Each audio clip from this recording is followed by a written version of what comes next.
Премиерот уште еднаш се демантира себе си.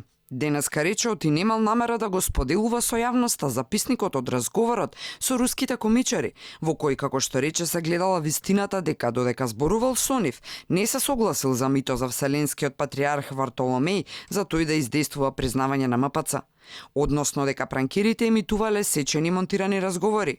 Денеска, вели, немало зошто белешки од приватен разговор да споделува со новинарите. Се пишуваат записници за да ме потсетат за следниот пат, кога ќе треба да разговарам, јас или службите да го прочитат тоа и да знаат, да имате еден фоллоуап каде ќе продолжат. Тоа се материјали кои што секако се мои прибелешки, каде што се е ставени на хартија и затоа немам намера да ги споделувам секако со јавноста, ниту пак се обврска да ги споделувам со јавноста.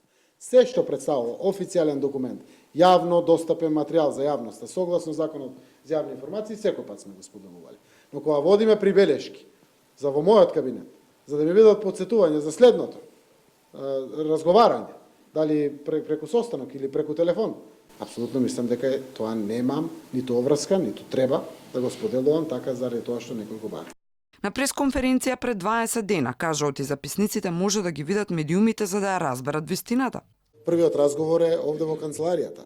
Значи, јас сум на работа, побарано е од председателот Порошенко, наводно од председателот Порошенко, да стапи контакт со мене, давам термин измеѓу состаноци, кога е, и тогаш разговарам, кај мене седи службеник, најчесто тоа е за надворешна политика Дане Талевски, или ако е некој за европски прашање или европски политичар, се случува да биде Бојан Маричич или дел од другите советници, ја ги спомнувам нивните имиња кои што водат записник, прво записник за да остави архива во државата и второ да соопштиме на медиумите. Зошто Заев не сака да сподели информација која дефинитивно е од интерес на јавноста, а за која првично тврдеше дека во секое време може да биде ставена на увид? Дали предомислувањето значи оти записници нема или пак дека нивната содржина целосно се совпаѓа со разговорот што руските комичари го објавија, па свесно се скриваат? Минатата недела премиерот презентираше предлог план за борба против дезинформација и лажни вести. Во насока на ова, од новинарите беше побарано да се вклучат во борбата за елиминација на така наречените фейк ньюс.